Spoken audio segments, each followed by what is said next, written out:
What up, everybody? Or I should say, hello. So how much should Inlingua pay you? Was one of the questions that I had when I first started working at Inlingua.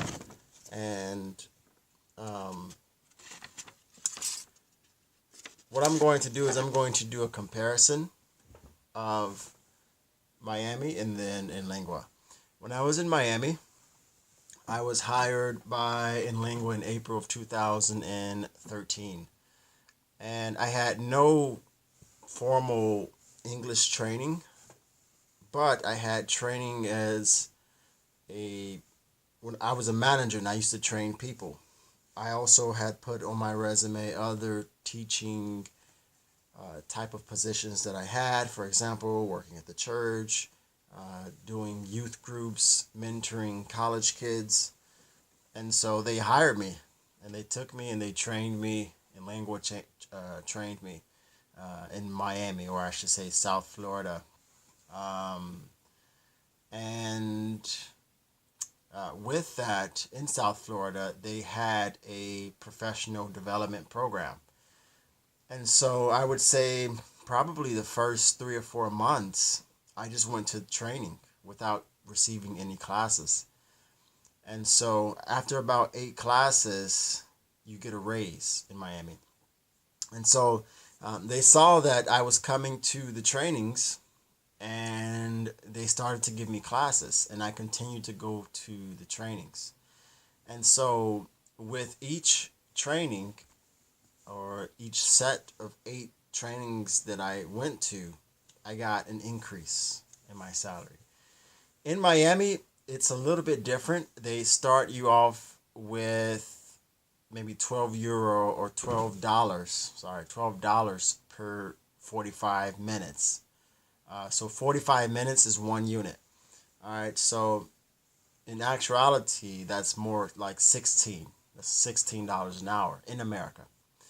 All right, so but so if I continue to go to training, after each set of 8 trainings that I went to, I received $1 increase per unit. So I went from $12 per unit, which is 45 minutes, to 13, okay, and then to 14. And so I think 15 was the highest. So if you kept going to trainings, the highest that you could reach is 15. All right, so I was getting closer and closer to the 15, and $15 an hour or $15 a training is more like $20 an hour. All right.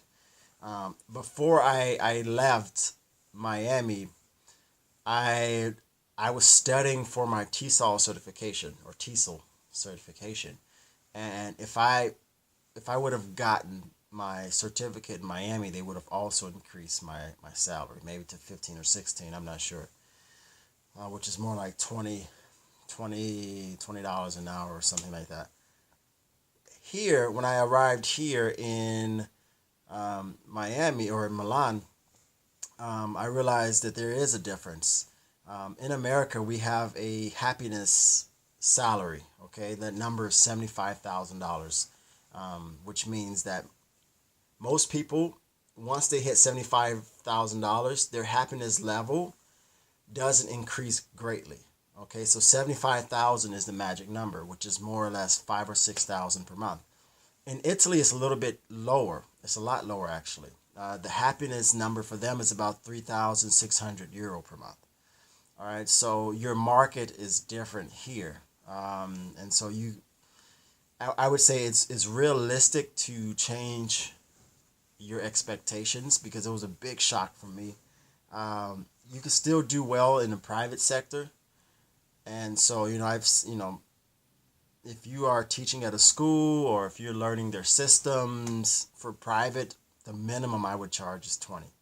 And then I've seen people charge up to €80 for negotiation classes. So it depends on the subject that you're teaching privately.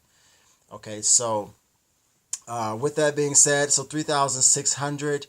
When I first arrived here in Milan, I was really shocked and a little bit upset, because I was expecting to get the same salary that I had in Miami, and it was it was really a humbling experience for me. That's all I can say. It was really humbling for me.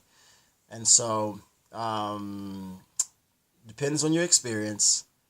Depends on your business experience. Okay, so again, once I started at Inlingua, I had no formal training, so they started me off at the bottom. Okay, for my first year, and then I had training. Depends on your business experience.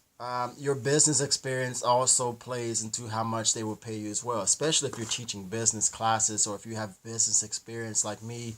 I come from a business management background with also a specialty in marketing. So I've probably been studying business since I was 13. And then I had different businesses in university and I traded stocks and things like that. So that helps you when you're talking to bankers. That helps you when you're talking to CFOs because you can speak the lingo. Depends also on your education. I wasn't formally trained in some sort of linguistics subject or in English or languages or anything like that. I came from a business background, and but that's okay for me. I was able to get my certification in TESOL, which is helpful. But for certain language schools, for Inlingua, I don't think a certification is really necessary. But if you want to increase your salary or if you want to negotiate a raise, I think having that certification will help you. And that's pretty much it. And also, the last thing is it depends on how much you are willing to negotiate. You know, 80% of hiring managers expect to negotiate with new hires, but only 30% of new hires negotiate. So negotiate your salary. And then the last thing I wanted to say is so there's a range. You can start off at about 12 euro per hour up to about 20 23. That's what I've seen so far. Okay. So actually I do it. So 12, I'll do it 12 to 20, 12 to 20. All right. So, or 12 to 23, sorry. But privately you can do 20 to 80, probably even more. Depends, but it really depends on the type of subject. I think you can get paid more if you're teaching business topics, especially if it's really really specific, and you can come up with packages, and you can sell at a higher margin. So that said, I will talk to you later. See you on the other side, and I hope this video helped you. Ciao.